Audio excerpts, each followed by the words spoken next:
తమిళనాడులో మదురైలో deputy CM Pawan Kalyan పర్యటిస్తున్నారు. మదురైలో BJP నేతలు ఏర్పాటు చేసిన మురుగు భక్తర్గల్ మానాడులో పాల్గొన్నారు.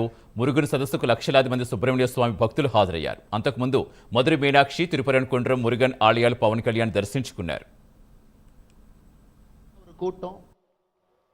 ஒரு மதத்தை சார்ந்தவர்கள், வாழ்வியல் முறையை பின்பற்றக்கூடியவர்கள், நம்முடைய நிலத்தினுடைய கடவுள் தமிழ் கடவுள் முருகபெருமானை மையமாக வைத்து மதுரை மாநகரத்தில் சங்கமித்து இந்து முன்னணி அவர்கள் ஏற்பாடு செய்திருக்கக்கூடிய இந்த கூட்டத்திலே நாம் எல்லாம் பங்கேற்றுக் கொண்டிருக்கின்றோம். இது ஒரு சாதாரணமான ஒரு கூட்டம் இல்லைங்க. ஒரு இனம் தன்னுடைய குரலை உரக்க சொல்லிக் கொண்டிருக்கிறது. தன்னுடைய உரிமையை நிலைநாட்ட வேண்டும் என்று விரும்புகிறது. தன்னுடைய வாழ்வியல் முறையை யாரும் தொந்தரவு செய்யக்கூடாது என்று ஏங்கிக் கொண்டிருக்கிறது. அப்படிப்பட்ட இந்து சமுதாயத்தினுடைய இனத்தினுடைய சொந்தங்கள் எல்லோரும் இங்கே வந்திருக்கின்றீர்கள். பெரியவர்கள், தாய்மார்கள், சாது சன்னியாசிகள், எல்லா மடத்தினுடைய பாரம்பரியம் மிக்க மடத்தினுடைய மடத்தை தாங்கி பிடிக்கக்கூடிய ஆன்மீகவாதிகள் ஐயா எல்லாரும் மேடையில் இருக்கிறாங்க. ஆர்எஸ்எஸ் பேரிய இயக்கத்தினுடைய மூத்த முன்னோடிகள் மேடையின் மீது இருக்கின்றார்கள். இந்து முன்னணியினுடைய தலைவர் அண்ணன் காடேஸ்வர சுப்பிரமணியம் அவர்கள் இருக்கின்றார்கள். நான் சார்ந்திருக்கக்கூடிய பாரதிய ஜனதா கட்சியினுடைய தலைவர் அன்புக்குரிய அண்ணன் நயினார் நாகேந்திரன் அவர்கள், எல்லா மூத்த தலைவர்கள் மேடையின் மீது இருக்கின்றார்கள். மிக முக்கியமாக இந்த நிகழ்ச்சிக்காக தன்னுடைய பொறுப்பை எல்லாம் விட்டுவிட்டு, இதுதான் என்னுடைய முதல் பொறுப்பு, எங்கே சனாதன தர்ம பிரச்சனைக்கு உள்ளாக்கப்படுகிறதோ அங்கே நான் இருப்பேன் என்று சொல்லி இந்த நிகழ்வுக்கு ஆந்திரா மாநிலத்தினுடைய துணை முதல்வர் அண்ணன் பவன் கல்யாண் அவர்களும் கூட இங்கே நம்மோடு வந்து நின்று கொண்டிருக்கின்றார். அருமை சொந்தங்களே, ஒரே ஒரு நிமிஷம் யோசிச்சு பாருங்க. உலகத்தில் யூதர்கள், ஜூஸ், மொத்த மக்கள் தொகையில வெறும் 0.2 விழுக்காடு இருக்கிறாங்க. 0.2 விழுக்காடு.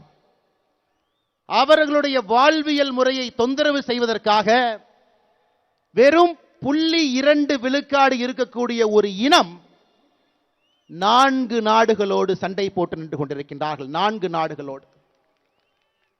அந்த ஊர்ல இன்னைக்கு போய் நீங்க பாத்தீங்கன்னா அங்க இருக்கக்கூடிய குழந்தைகள் எல்லாம் பள்ளிக்கூடத்தை மொத்தமாக மூடி இருக்கின்றார்கள். ஹாஸ்பிட்டல் எல்லாமே கீழே கொண்டு போயிட்டாங்க, அண்டர் கிரவுண்டுக்கு. அந்த நாட்டை ஆளக்கூடிய தலைவர்கள் இதற்காகத்தான் மக்கள் எங்களுக்கு வாக்களித்திருக்கின்றார்கள், என்னுடைய வாழ்வியல் முறையை யார் தவறு செய்தாலும், வாழ்வியல் முறைக்கு தொந்தரவு செய்தாலும் எதிர்த்து நிற்போம் என்று இஸ்ரேல் நாடு நின்று கொண்டிருக்கிறது. இன்னொரு பக்கம் அமெரிக்காவை பாருங்க. நேற்று அவர்களுடைய விமானம் 37 மணி நேரம் தரையிலே படாமல் பறந்து வந்து இன்னொரு நாட்டின் மீது குண்டை வீசிவிட்டு திரும்ப சென்றிருக்கின்றார்கள். உலகம் முழுவதும் பார்க்கிறோம். ஆனா இந்தியாவில் ஆபரேஷன் சிந்தூர் நடத்தப்பட்டால் சில மனிதர்களுக்கு பிரச்சனை. அதை நாம் நல்லா புரிஞ்சுக்கணுங்க ஐயா. எதற்காக இந்த இனம் இங்கே ஒன்றாக நிற்கிறது, எதற்காக அதனுடைய குரல் உரக்க கேட்கப்பட வேண்டும் என்று இருந்தால், நம்ம ஊர்ல மட்டும்தான் நம்முடைய வாழ்வியல் முறையை தொந்தரவு செய்து ஏப்ரல் 22ஆம் தேதி பெஹல்காம்ல நீ எந்த வாழ்வியல் முறையை பின்பற்றுகின்றாய், நீ இந்து மதமா என்கின்ற ஒரே காரணத்திற்காக 26 மனிதர்களை தனித்தனியாக நிறுத்தி நெத்தி புட்டிலே சுற்று கொண்டு விட்டு இந்த மதம் இருக்கக்கூடாது என்று ஒருவர் நினைக்கின்றார். பதிலுக்கு பதிலாக எல்லை தாண்டி அந்த பயங்கரவாத நாட்டுக்குள்ள நம்ம போயிட்டு வரும் பொழுது மட்டும்தான் நம்முடைய நாட்டில் சில பேருக்கு பிரச்சனை. நன்றாக உணர்ந்து கொள்ள வேண்டும், நன்றாக உணர்ந்து கொள்ள வேண்டும். இஸ்ரேல் எப்படி நிற்கிறான் பாருங்க, அமெரிக்காக்காரர் எப்படி நிற்கிறான் பாருங்க. இன்னைக்கு இந்தியர்கள் முதலாக நாம் பார்க்கின்றோம், நம்முடைய கண் முன்னால் நாம வாழக்கூடிய சம காலகட்டத்தில் நாமும் எழுந்து நிற்கின்றோம்.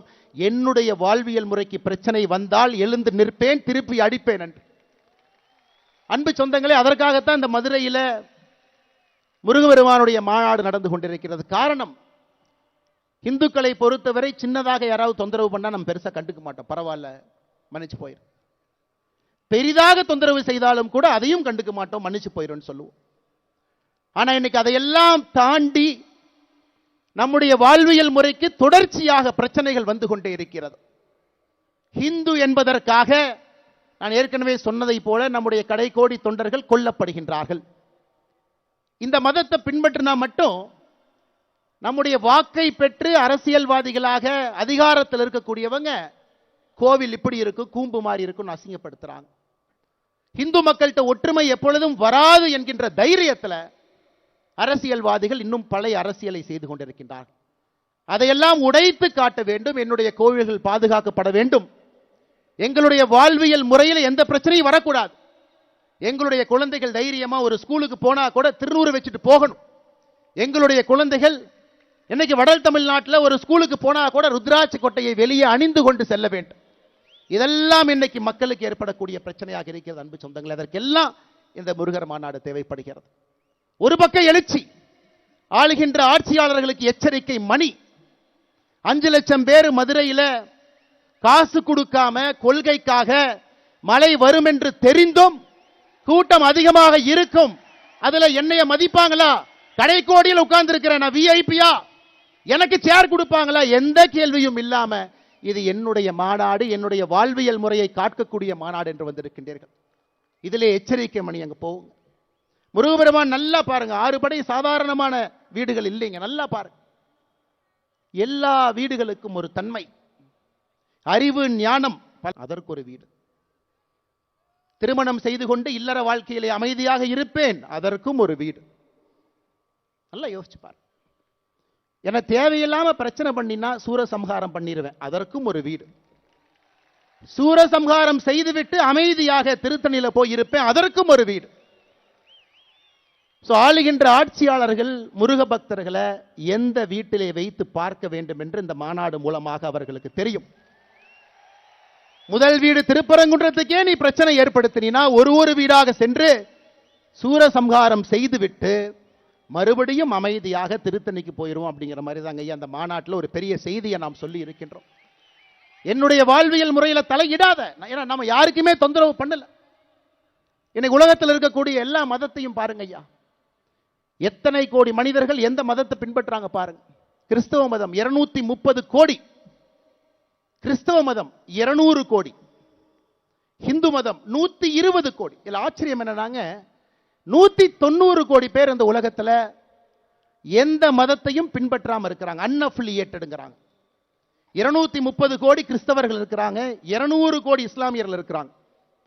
190